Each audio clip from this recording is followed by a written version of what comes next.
Well, we're gonna deviate from the script here and go with an audience question. This is from Anna Mueller. Congratulations. So Anna writes, your work was widely well received in my home country of Brazil during the early years of your career.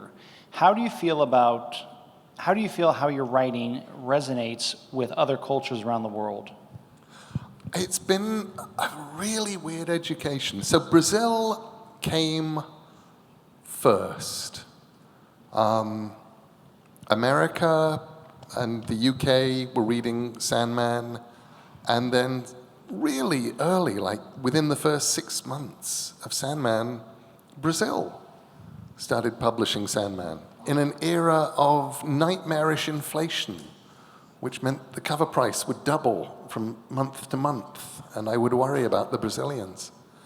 And they were beautiful, beautiful editions. They were actually nicer than the American ones. And suddenly Sandman was huge in Brazil, and I was the star in Brazil. And I loved that. In the same way that I loved when the books went huge in Poland.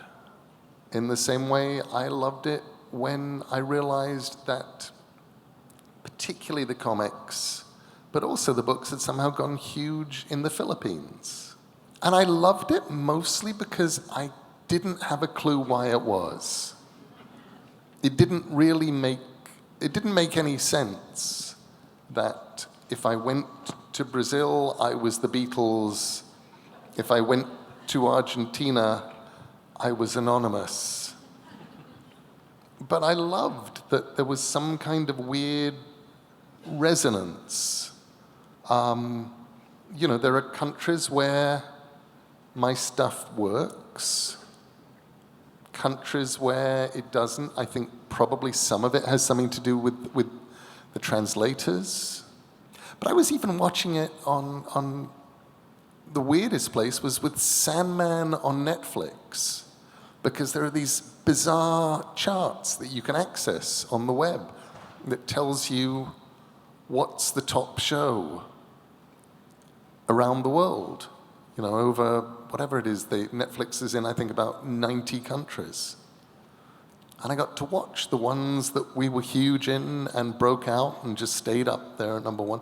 We were weirdly, the one that actually really made me go, I have to go to this place, is also, of course, the most difficult, because we stayed at number one in Ukraine for just month after month after month, even after we'd fallen off, finally fell off, in the US, and finally fell off in the UK. We're still going strong in Ukraine. And I thought, I don't know why, but I love that that's happening. Whatever's going on there, there are people taking comfort in Sandman.